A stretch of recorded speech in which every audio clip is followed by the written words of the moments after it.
follow.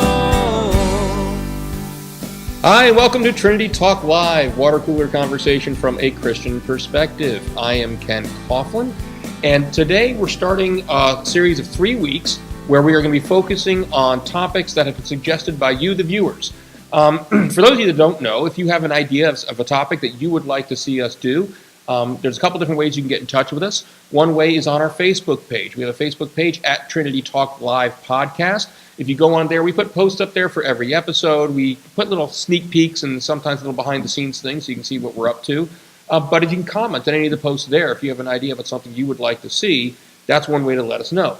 Another way to let us know is on the actual YouTube channel here. You comment on one of our videos. That we do check those comments. We don't always necessarily have the chance to respond, but we do always check them. And so that's another way of getting in touch with us if you have an idea.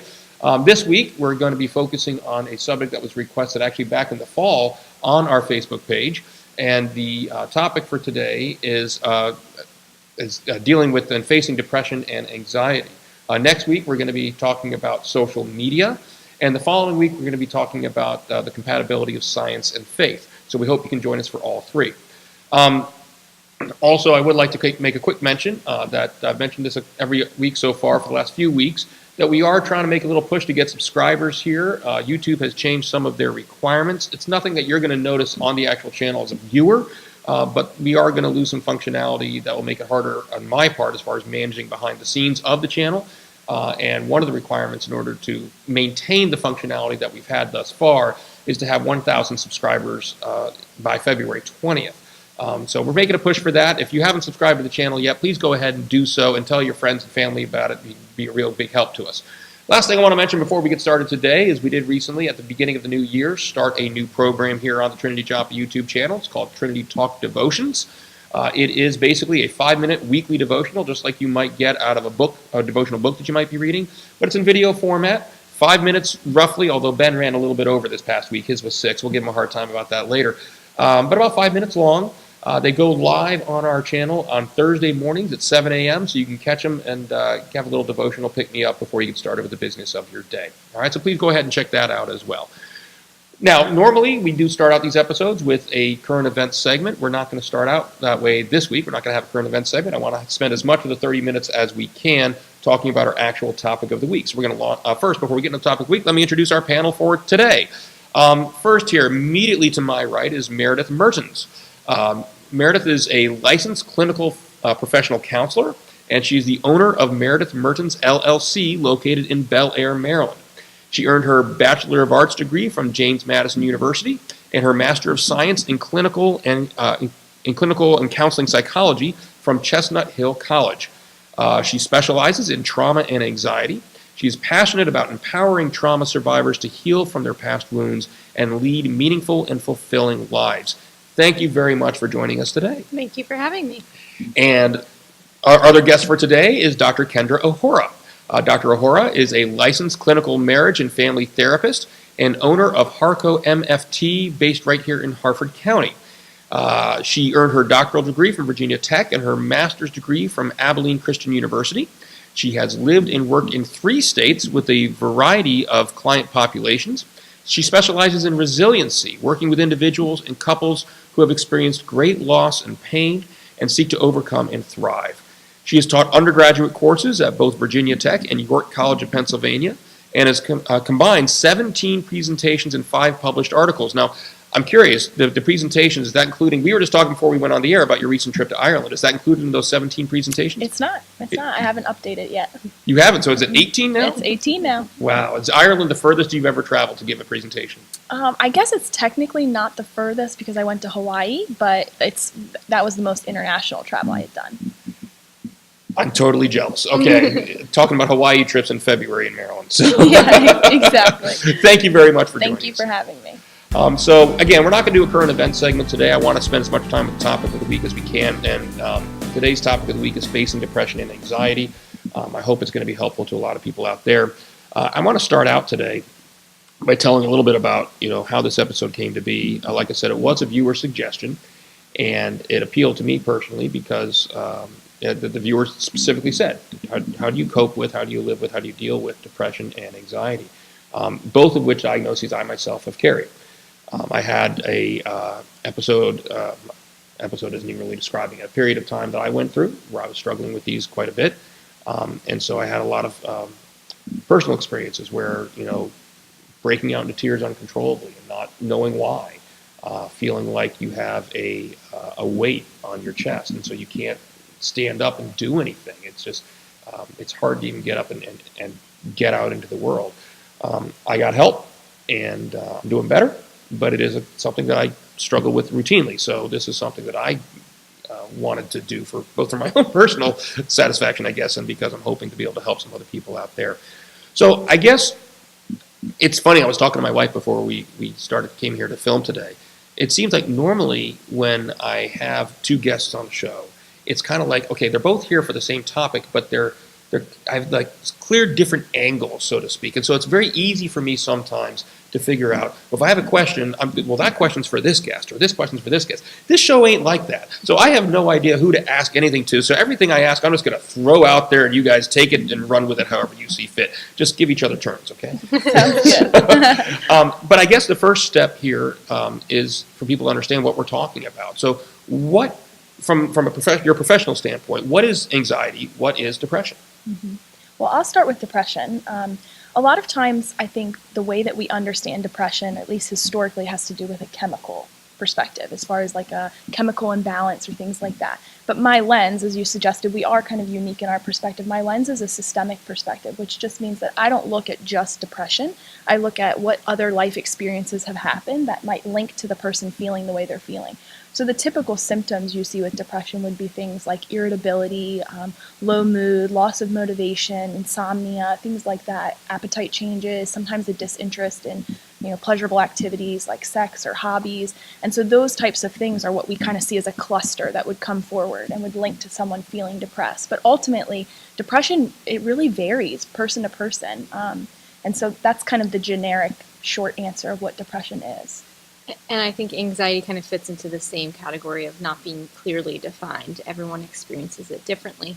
But typically you're seeing a lot of excessive worry, a lot of persistent thoughts that are unchanging. That could be just racing thoughts.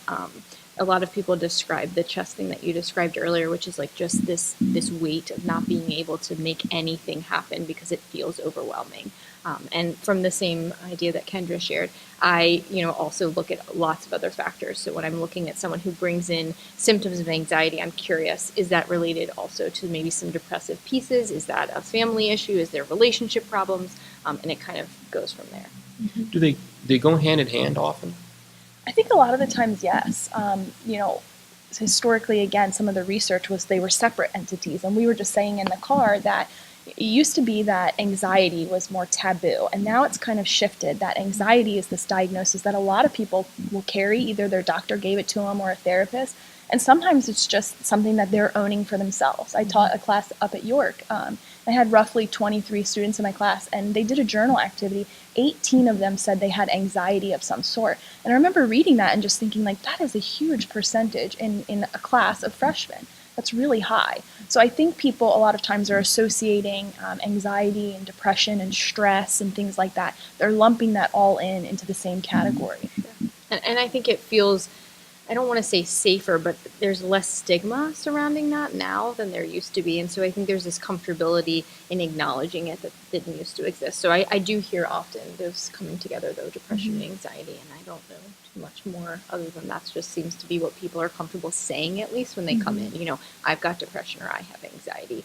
That's a lot easier to talk about, I feel like, for most folks. And they snowball too. We talk about this term comorbidity, which just means that things are kind of linked together.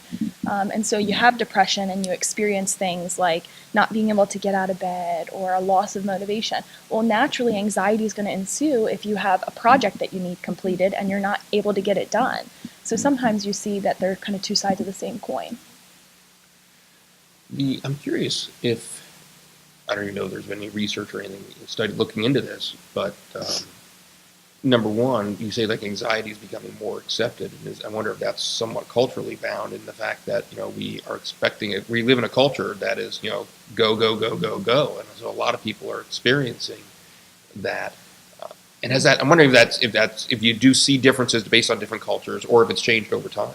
Well, I think certainly we were actually chatting about that also, which is this idea that our culture is so focused on productivity that there's demands that just can't be met, right? And so it puts this pressure that we're supposed to perform at a level that really isn't reasonable. And then you create feelings of anxiety, right? Like I'm worried I can't meet these deadlines or do all the things that I'm expected to do. And so I certainly see that our culture plays a huge role into that. And I don't know if you can speak to other cultures in that. Yeah, I mean, I think that it's very prevalent in our society right now. I think we're also talking about emotion a lot more, and so these things are becoming more normative, which is why it's so hard to define what it actually is, what depression is. I just read an article recently that was talking about the idea of like a functioning depressive person, almost like we would consider a functioning alcoholic. And so there's this idea of some people can experience depression and still go through all the motions. They go to work every day, they tackle their bills and their job and their relationships, but they just have this internal state that is, self-loathing or low mood or things like that. Persistent despair, I feel. Yeah. I like to give the example of Inside Out, that Disney Pixar movie. And it's probably the best example that I can give. We were just talking about this the other day. Yeah. My wife and I were just talking about that. It's a fantastic example, and I think it helps even kids because it's so rudimentary in how they present it. But there's that idea of sadness, and they keep saying, the other emotions keep saying they want to put sadness in this ring of sadness, right? We want to contain it. We want to confine it. And what happens in the movie, the narrative there, is the more you try to contain sadness, the more sadness grows. The more sadness starts to impact your view of everything. And so by the end of the movie, when sadness is less of this negative or bad thing, you have this kind of acceptance that I can be both sad and happy. I can be both scared and excited, kind of like this duplicity of emotion.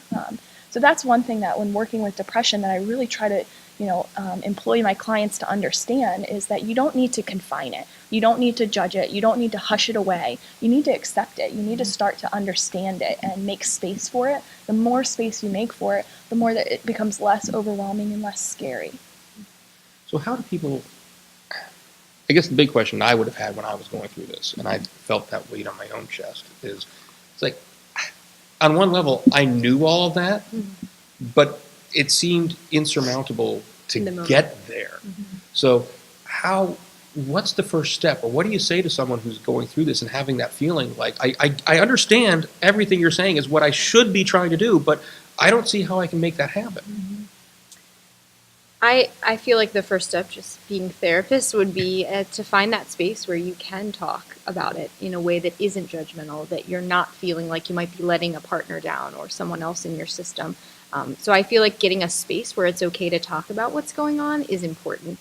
And from there, we have lots of ways that we get around the idea that your logic and your emotions don't really connect, right? We all know the things we need to do, or like you said, I understand everything, but how do you put that into place?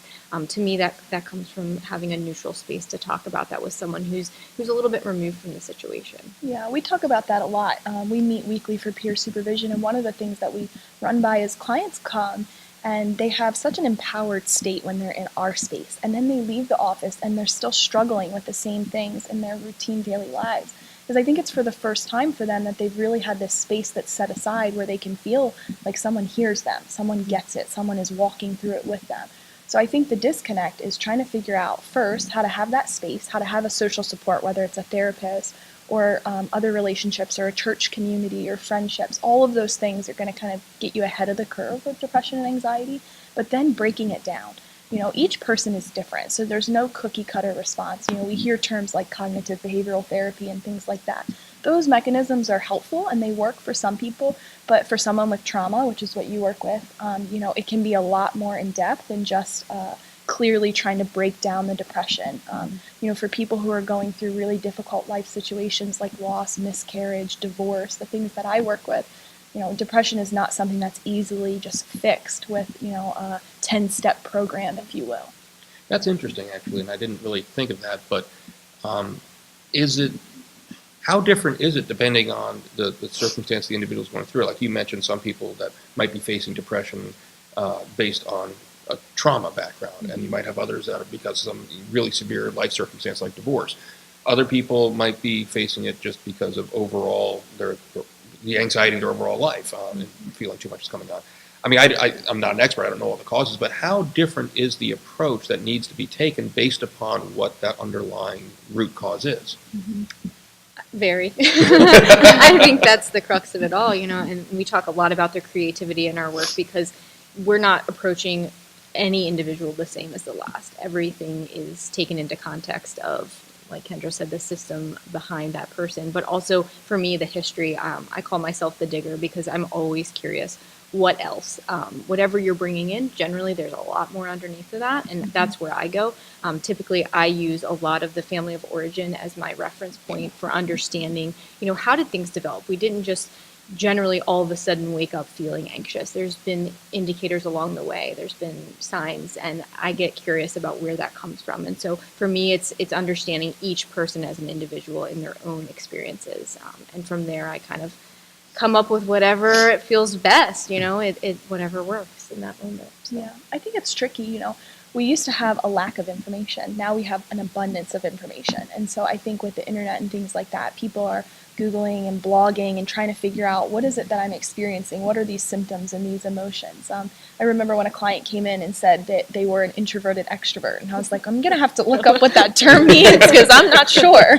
But, we kind of get these different ideas. So I would agree that I think each case-by-case example is going to be unique and different. And insight is another thing that we're dealing with a lot in our culture is people want to understand themselves more. They want to have a better understanding of who they are and what they think and what they feel. But there is a little bit of a gap into learning and building the skill of insight. There's a new book called Insight that's out and based on research on it.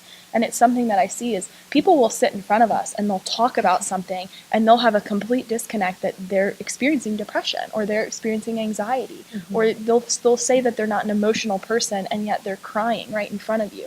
So there's, I think in general, just sometimes this cultural gap as far as what people understand about what they're experiencing. Well, I find that, I guess that's part of why I was asking the question is, I think a lot of people tend to, we have an issue that we want to, a question we want to answer. What do? We go to the internet. And sometimes you go on the internet and it almost feels like, oh, here's the key to solving your depression in 5 easy steps. And it's like a one size fits all. Boom, boom, boom, boom, boom. But it's not that simple. Yeah. Wouldn't that be nice? No one would have depression. 5 easy steps to cure your depression right now. Exactly. Are there, just in general, are there any things that you would recommend to people as far as the way their lifestyle, what they do in their lifestyle, to try, maybe not somebody who's already at the point where they're coming to your door, but just to avoid or to try to preventative techniques, so to speak. Proactive, yeah. Absolutely.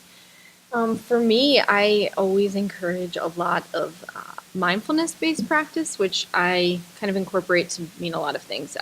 Present focused. I think anxiety is the opposite of being present. It's being future-oriented.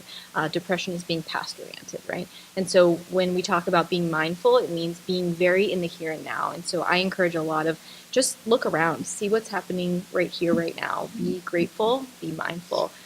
For me, that's huge in combating a lot of this that we're talking about today. And I would go back to the insight idea because I think that a lot of people have to understand what it is that has linked to them feeling these ways, whether they're with us or not. They have to understand the context. So there's a big difference between someone who has a chemical imbalance, who needs medicine, or they need a resource kind of to get up to that normal par level, and someone who's going through a big life stressor and could probably manage it on their own with a good set of skills. So we talk about coping resources and a toolbox, if you will, and those are pretty generic. Actually, one of the biggest things that can help depression is a healthy diet and exercise.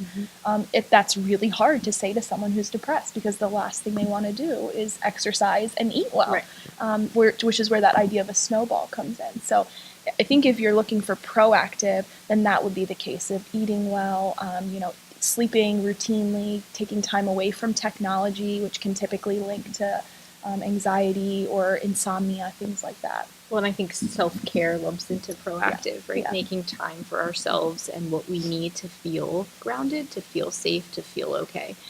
We don't give a lot of weight to that in our society, I feel. It's more about doing than it is just kind of being. And so the idea of self-care being as a proactive step to keep you in a good headspace, just every day. Which requires the person to understand what it is that gives them life and enjoyment.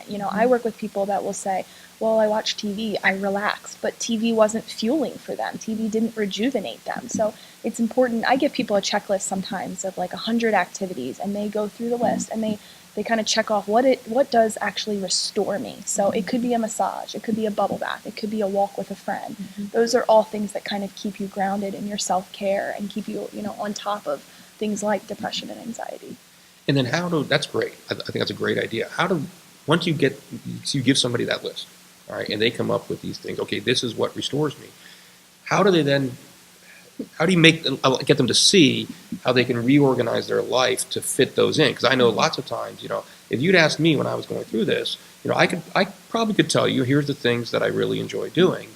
But I honestly felt like, and don't get me wrong, now on the other side looking back on it, I realize I was wrong and it was doable. But my feeling at the time was, but I can't rearrange my life to reprioritize those things. It was almost the anxiety part coming in and saying, but if I do that, then I'm going to lose this, and that's going to cause this, and always worst case scenario kind of situation. How do you get people to see that they can reorganize their life in order to prioritize those things?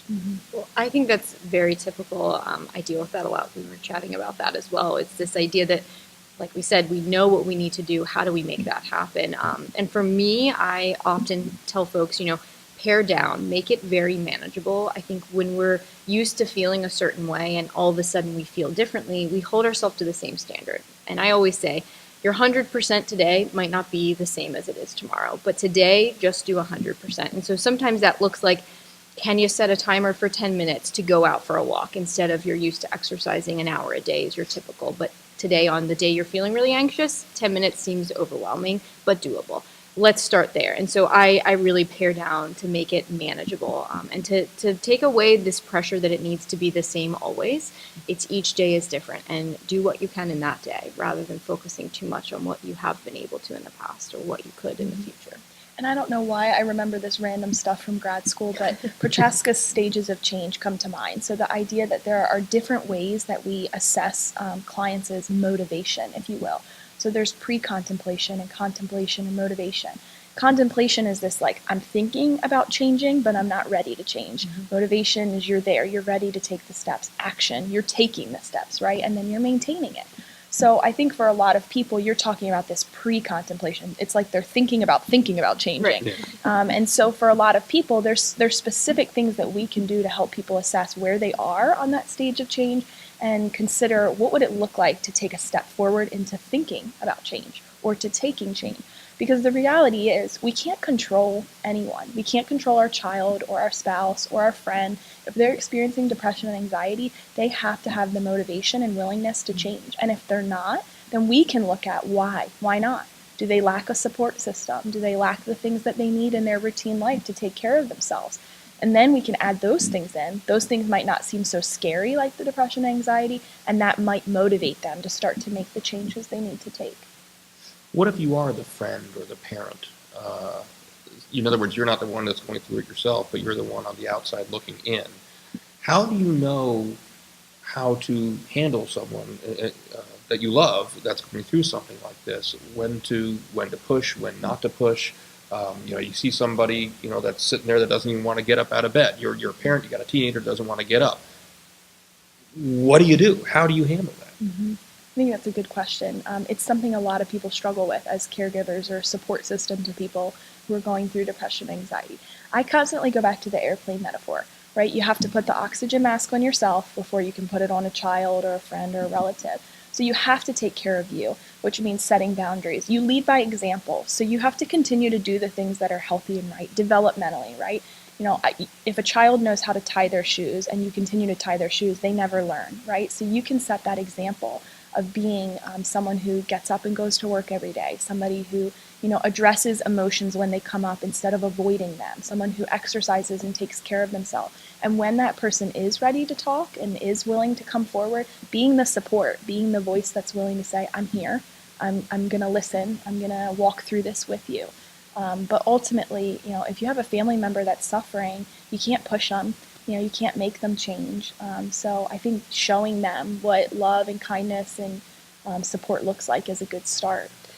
And I think, too, we experience that same frustration in our role as the therapist, seeing someone who isn't taking those steps necessarily to the degree that maybe we would love them to because we care. But I think it's about recognizing what barriers exist for that individual to get to that place where they're willing to do the things for themselves. So part of being a support is being curious about where they are and not putting your own judgments and criticisms upon that, and just, being open to hearing, what is so difficult about getting up today? Let's talk about that. And being non-judgmental, I think, is super important in that process, because it is hard to understand if you haven't been on the other side of that.